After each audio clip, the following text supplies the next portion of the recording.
When we see kind of the suffering in the world, you can sometimes feel, oh, but where does God fit into this? I would say I do feel some discomfort. I get a little bit awkward because I want to just make sure I say the right things. Like, I don't want to make them have a false, like, view of Christianity and stuff. I want to say the right things and how good he is. I've been going to church for 13 years, and I've heard these words of Jesus quoted a lot from John 10:10. He says, "I have come that they may have life and have it to the full." But I often wonder, what does that really mean? Whether you've grown up in church or not, or would consider yourself a Christian, all of us are in the pursuit of a full life. Yes, some of us look for it in success or money, while others try to find it through fame, influence, or sex. Xander, are you allowed to say sex? Yeah, of course. Why not? Right. No matter what we turn to, at the end of the day, living a full life is something we all want. My name is Jeremiah. I'm Azande, and this is Life on Purpose.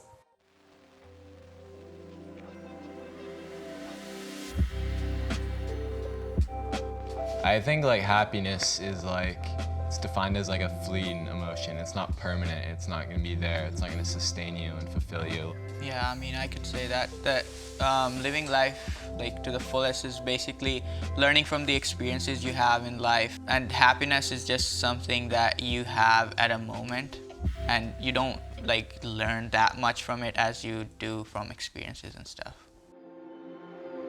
When I was like 16 years old, my dad was diagnosed with cancer. He was in stage 4, so that's like one of the latest stages of cancer. He had a huge lump under his arm. He was spending the night in the hospital one night, and we were all at home. That night, he opened up the Bible and he read this scripture, and it was a scripture about the healing of the leper. And so my dad just put the Bible down on his chest, and he said, "God, if it's your will, I just ask that you would heal me of this cancer."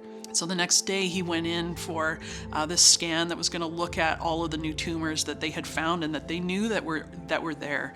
So they did the scan, and they came back into my dad's room, and they were like, "Mr. McGuire, that was the most boring 3 hours because there's no cancer there."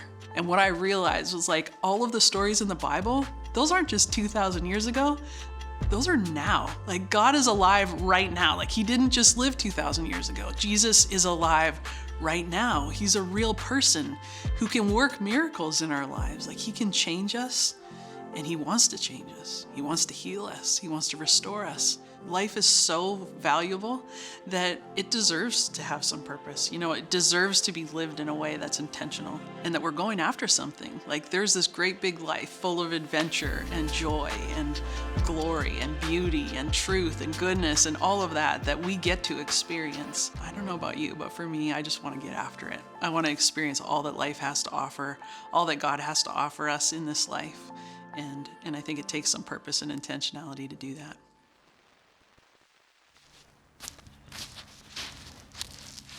This should be good, yeah. Can you still see it? No, it's good.